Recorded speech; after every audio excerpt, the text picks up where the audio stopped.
Hey! Magandang araw sa lahat nating mga kababayan. Welcome sa Marinduque News. My name is DJ Myong and we are live dito po sa Bangwayin Farm, dito sa bayan ng Torrijos, Marinduque. At kasama po natin ngayon mismo, ang makakasama natin sa pag-ikot ay ang ating official tour guide, At ito ay hasyendera din pala ito, Welcome, Ati Millet, should I call you? Oo. Millet. Welcome, naka-live na kita sa ating pong mga kababayan na nanonood po ngayon dito sa ating live feed. Live na live po kita ngayon sa taas ng Bangwayin Farm. Overlooking ang Salamagi Island. Mamaya, gapatur kita kay Ate Millet. Yan. Ang Maniwaya, sana malakas ang ating signal. Inihatid po yan sa inyo ng Sun Cellular, proudly powered by Smart. Yan. So ito na, paakyat na kita. Hoops, nandito na kita sa pinaka-peak ng ating marami. Yan. So ito, pakita natin dito. Oh, ang ganda, overlooking. Yan. So yan. Ito. Yan. Papunta dito, other side. There you go. Comment po kayo kung maliwanag ninyo nang napapanood itong ating live feed. Yan. Comment nyo lang po yan. Ayun, pumasok na rin. Fresh na fresh. Alam nyo, kanina pag akyat natin dito, siguro mga alas 2, yung mga oras po na yon sa pagitan ng mga alas 11 hanggang alas 2, medyo mararamdaman nyo yung init, pero dun sa mga 2 pataas ganitong oras ay ramdam na natin yung sarap ng lamig ng hangin. Oo, yung ganda sa pakiramdam. So kumbaga, kung ako ma-advise ko, mas maganda na pumunta kayo dito at mag-relax kayo dito sa mga 3 PM onwards, dahil natanggap din sila dito ng overnight. So mas maganda o sa umaga, dahil hindi masyado mainit, dahil makikita nyo po ito, tuktok talaga itong lugar, tuktok ng bundok. So ang tama ng araw pagkatanghalian ay mainit talaga. Pero ngayong mga oras na ito, alas 3 parang 20 ng hapon, maganda na po ang at maganda sa balat yung tama ng araw. I mean, hindi masakit sa balat yung tama ng araw. Yan. So, happy Valentine's Day everyone. Hi Kabayang Myong, Happy Hearts Day po. Hi, Happy Hearts Day. Yan, may ganito silang lugar. Yan, si Tita Nelson, tsaka si Tita Susan. Enjoy sila dyan. Hi, Kong. Okay. Hi Kong. Special shoutout sa ating mahal na speaker, Congressman Lord Alan Velasco. Yan. So, ito kaya pala si Kong. Pinupad na namin ayan. Kong, pinuntahan na namin ang Bangwayin. Yan. So, ito. Ayan. May inatayo po doon na lugar na establishment ongoing. Tapos paikutin natin ang ating live feed. Yan. Saan po yan? Dito po yan sa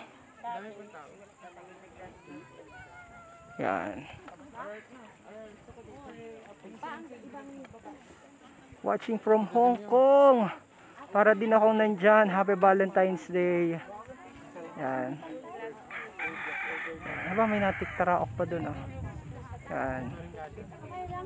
I-360 natin. Yan. Oops, yeah. Yan. So, ito. For the very first time, makikita nyo po ng live dito po sa Marinduque News itong Bangwayin Farm. Ito yan, Bangwayin Farm. Welcome. Ito po nakikita nyo ay Salamagi Island, Maniwaya Island. And then mga isla dito sa Santa Cruz. Yan. So, kita natin dito sa area. Yan. Na ano, ang hirap magsalita at napasok dito yung ano, napasok sa salamin yung hininga nagapag, nalabo. Ayan, so yan, pakita muna natin. Ang daming mga tao dito, daming pumunta daming bumisita. Yan. Ito, grupo-grupo sila dito. Oops. Yan. Ganda, grabe, I loved it. Yan. Para ka pong nasa Tagaytay or yan. So, punta kita dun sa may taas pa doon. Kasama natin yung ating tour guide. Apparently, tara. So, may mga tao dito. May mga hindi ko lang masyado mapakita dahil ito pang tamang pang magkatipan, nag-date. Oh, hala. Tama. Oh, hala. Yan. Ito. Bakit kita doon? Hi, i-welcome mo naman kami dito sa Bangwayin Farm. Ito si Ate Milet, ang tour guide dito. Ang nagmamahala dito. Oh, ang namamahala. Oo, yes, dito sa ating farm. Please go ahead. Yes, hello po. Good afternoon po sa inyong lahat. Welcome po sa Bangwayin Farm. Sa inyo po sa Marinduque News. Pangit ng view doon sa kusina. Sana po magustuhan nyo po dito. Bali, 25 pesos lang po ang daytime namin. 25 pesos. Ang daytime. Daytime. Ang overnight po is 50 pesos per head. Meron po tayong cottages na available.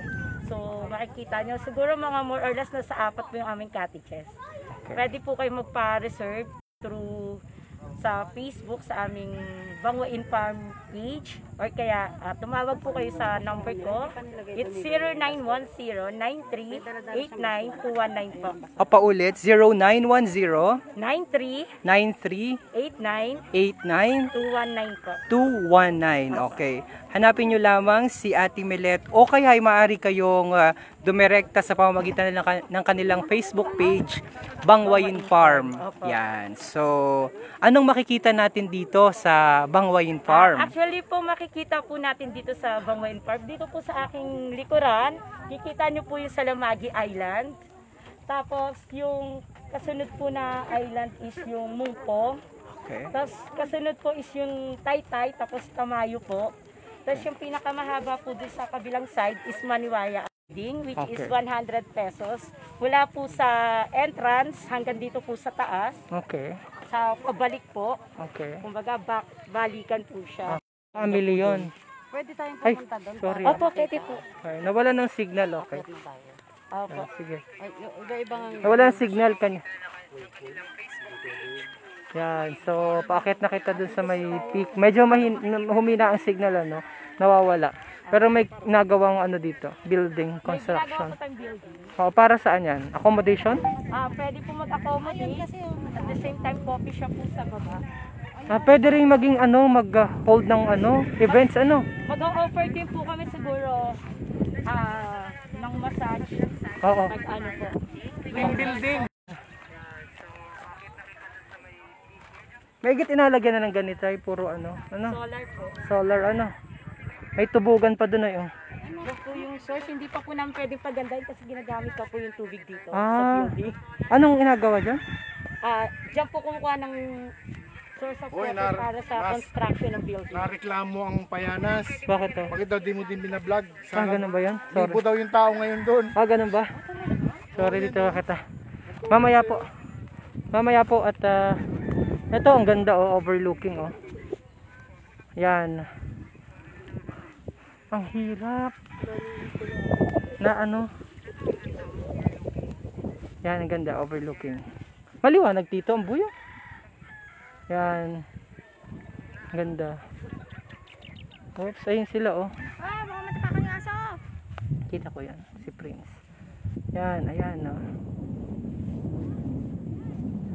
Sige, diretso kita. Ano pa ang pwede nating pagkwentuhan?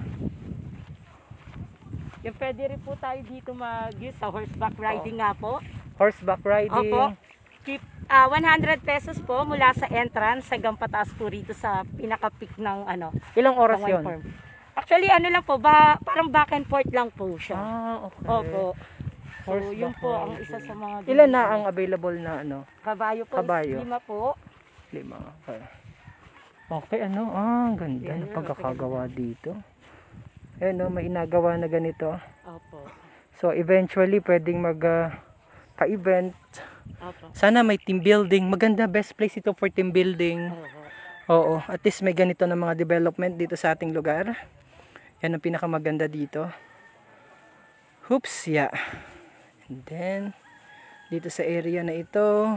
So, sa gabi po, para po kayo nandito sa Antipolo, sabi lang. Talaga? Kasi lahat po yan may ilaw. Lahat ng nangingisda, Oo. lahat ng ilaw sa bayanan sa Matuyatuyan. Oo. Yun po. Ano itong mga pamayanan, community? Matuyatuyan na po yan. Matuyatuyan, Mabuhay. Okay. Kay Duque, Bulo. Yan po Okay. yung area niya nasa baba po lahat. Okay, sige. So, feeling nyo po, nasa Antipolo po rin kayo. May nakatira baga sa Salamagi? Meron po. Ilang piraso po yan dito sa dulo. Parang gusto kong puntahan yung lugar na yun. Never pa ako nakapunta dyan. One of these day, puntahan natin yan. Kay Red. Matatapang na raw. Sabi ni Red. Ah, Po kasi, wild na siya. okay. Makain na ng tao. Sige. So, saan yung nasabi mo na halimbawa, ga-camping? Dito po sa taas na to, Okay. Aling mga spot for camping site? ayan, dito po sa taas ang camping site natin kasi pantay po siya, pangalawa, talagang mas maganda po.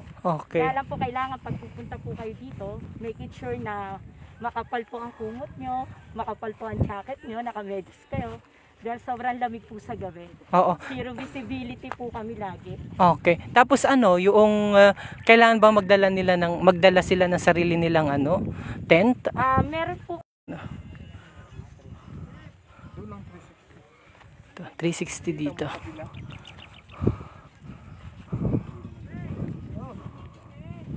Ito sila. Po yan, bali daytime hanggang overnight. Okay. Okay.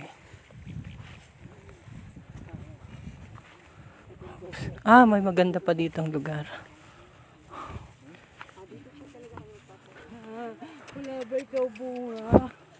Bayabas. Ganda nilang gawin dito. Meron maliit na pedestal pa, pabilog. Kita ng tao.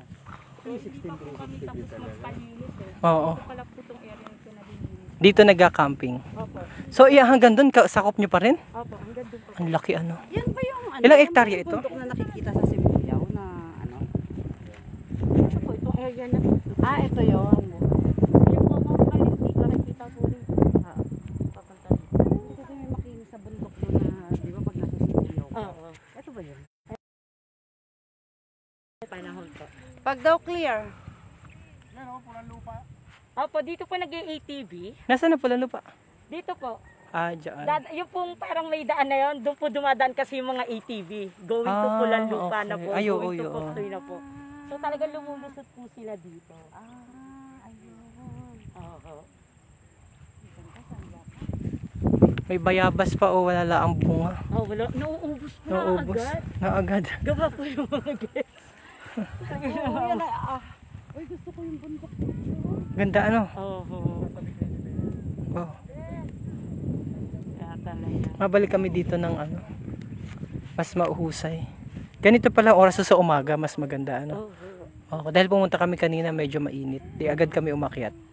Maganda po talaga kung mag-overnight. Oo. Umaga po yun. Ganda dito sa umaga, may kapihan tsaka tapsi. Oo. Yan. Parang mahina lang ang signal dito sa taas. So, pero ang ganda ng bundok na yun, Green na green. Parang yung aming bundok po doon, kaya lang malayo pa po kasi Doon sa inyo pa? yung isang area doon. Meron din po. Wala pang daan kasi. Merong daan, kaya lang maliit pa po. May pa may bakahan. Opo. Kanino yan? Doon po sa isang taga-ano, kasi yung isang area doon hindi pa namin nakukuha. Okay. Hopefully. Ang galing, Dire-diretso na po yung ATV. Oo nga ni Hanggang doon, tupulan lupa to po. Pero yung ATV, Dito po dumadaan. Ay, ibig ko sabihin, available na yun sa public, hindi pa? Hindi pa po. Hindi pa. Papag-usapan pa po. Oo, si Nakong yung eto, nag-enjoy na sila dito. Oo nga daw. May ungot malindig. Medyo challenging yung pag-vlog ko ngayon dahil nalobat ako. So, kahit ako masyado makapagsalita. Tsaka pag nagsasalita ako na pagbalik namin mas maganda yung vlog dahil nasama dun sa sa salamin yung hangin na labo. Challenging. Thanks for the video. God bless. Ganda.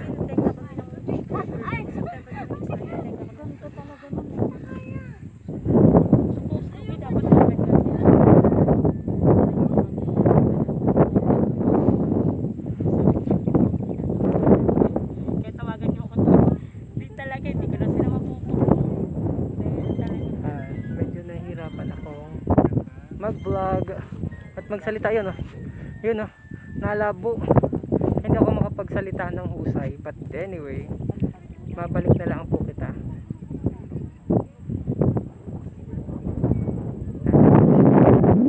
Hirap magsalita pag may face mask. Yan. Marami naman po mula nung July. Sige, imbitahan mo po sila dito. Sige, dito. Imbitahan mo yung mga kababayan natin na bisitahin itong Bangwain Farm. Go ahead. Yes, hello po. Iniimbitahan ko po kayo na bumisita po dito sa atin sa Bangwain Farm para po ma-experience nyo yung talagang sabi lang yung ating nature. So, mag-e-enjoy po kayo dito, marerelax. So, habang nagkakape, pwede po kayo pumunta rito. So, sana po pumunta po kayo. Paki-like na lang po talaga yung Bangwain Farm page po namin. Thank you po. Anong history ng Bangwain? Actually kasi po, 3 po kasing barangay ang nakakasakop dito eh. Yung isang area is Pakaskasan, yung isang area po is Bangwain, yung isang area po is Bulo. Yun po.